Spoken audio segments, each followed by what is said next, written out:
Hello everyone, I hope you're all doing well.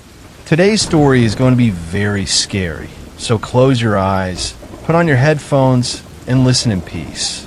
So let's begin. The story itself is a few months old now, but I copied and pasted the text, so it is still written as if it just happened several days ago. My grandmother is in a nursing home after suffering a stroke a few months ago. Mentally, she is all there. However, her one side is partially paralyzed and she is in rehab in the nursing home. She's been weakened by the relative lack of activity, though.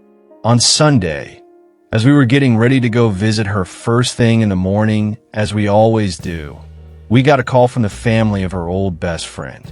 The friend had moved to Florida about 10 years ago, and they had gradually lost touch save for a Christmas card every now and then. Well, the friend had just died very early that morning, and they were calling to inform us of her death. When we got to the nursing home, we signed in and noticed we were the first visitors of the day. We went to my grandmother's room and said hi. We also have a little visitor's book for people to sign in her room, so we know who has visited her.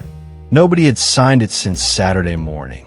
As we walked into her room, she exclaimed, "Oh my, so many visitors this morning." We asked what she meant. She replied that she had gotten a visit from an old dear friend that morning. It was the friend from Florida who had just passed away. She had told my grandmother that she was going away for a while, not to worry, that she would be watching out for her, and that they would see each other again.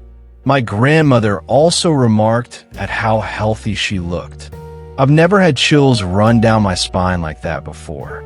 Later, I asked if anyone had been to my G-mother's room that morning, and the staff said no. We asked if any phone calls had come through for her that morning, and they again said no.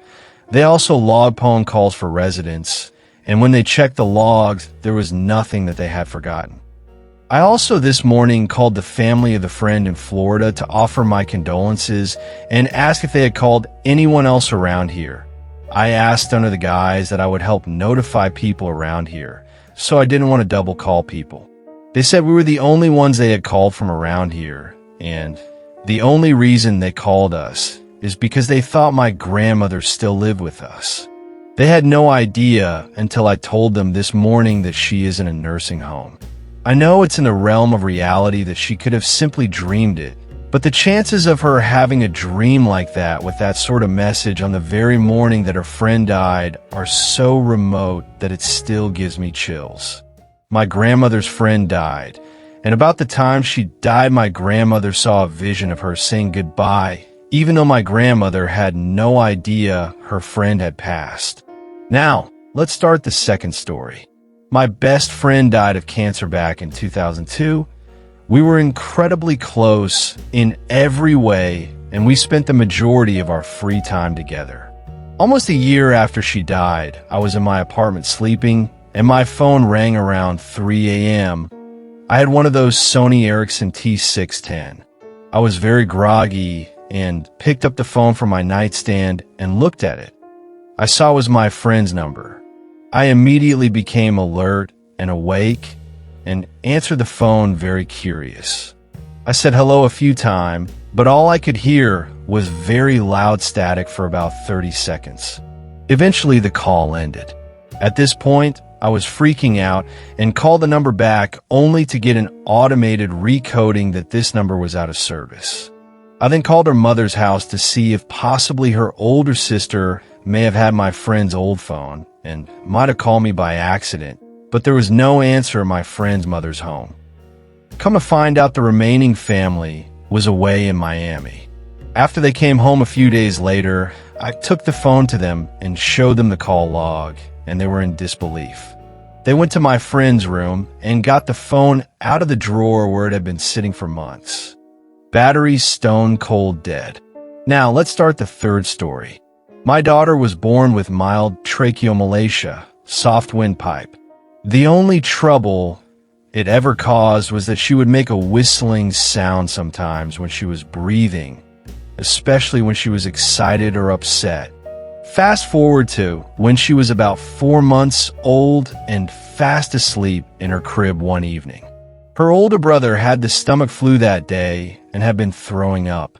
We thought the baby hadn't caught it. But a little while after we put her to bed, we suddenly heard her softly sputtering on the monitor, then silence for a few seconds, then a huge loud wail, which made both my husband and I run even faster to her room. By the time we got to her, she had fallen early quiet again. We saw she was gasping for air, choking, unable to clear the vomit from her throat or get a clean breath. Even after we picked her up and cleared her mouth, she continued to gasp. She turned blue, then gray as I drove with her quickly to the ER. She had partially recovered by the time we got there. They gave her O2, chest x-ray, then a clean bill, and we left. Fast forward about 2 hours later, when I'm back in my bedroom with her sleeping upright in a baby seat next to me on the bed. My husband and I talked briefly about what would have happened had the baby not cried out so loudly. Would we have reacted so quickly? Would she have recovered? I'm in and out of sleep myself because I kept checking her.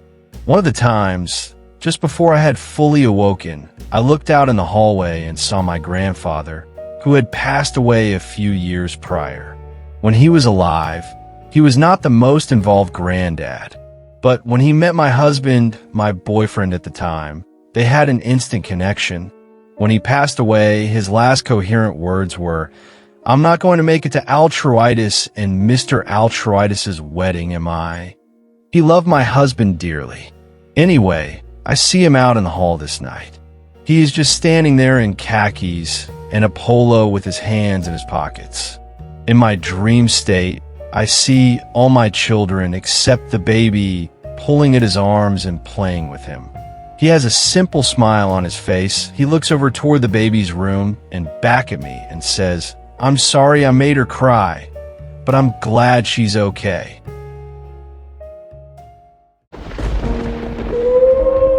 My house was built in 1904. It is a single-family home, wood frame setting on a concrete block foundation. I have been living here for about 12 years. Of all the weird things that my siblings and me have seen or heard in this house, this one event is my favorite. This happened to my brother. About 10 years ago, my brother and his best friends had started a garage band playing mostly Spanish rock, alternative music, but in Spanish. His friends could only get together on Sunday afternoons. They would practice into the early evening. They would usually call it quits by 8 p.m. This was the time I usually showed up and went to bed because I worked the graveyard shift. This happened in late fall, so the days were getting shorter. They had just finished a long session when the decision to head to someone else's house came about. My brother handed his car keys to his buddy so that they could load up the equipment. Everyone had filed out of the basement. The tricky part was that they needed to walk all the way to the back of the basement, up the back stairs, through the kitchen doorway down the hall, into the living room, and out into the front porch. Everyone was outside, sitting in my brother's truck, waiting for him. My brother was walking up the back stairs when he remembered that he had left his pancakes in a to-go container sitting on a speaker in the basement. He made the decision to go back. Now the basement is not clean, with full sight lines. There had been partitions made, and the boiler and main heating unit are right smack in the middle. So after my brother walks back, he is about to retrieve his food container, when out of the corner of his eye he sees it. It is a shadowy figure, right at his peripheral vision. This feeling of dread and uneasiness washed over my brother. We had been taught that if you were in the presence of a spirit or ghost, and you felt a bad vibe, to say quick prayer or to cuss at it. My brother chose the latter. He basically just told it, "Hey, fuck you, I don't have time for this shit."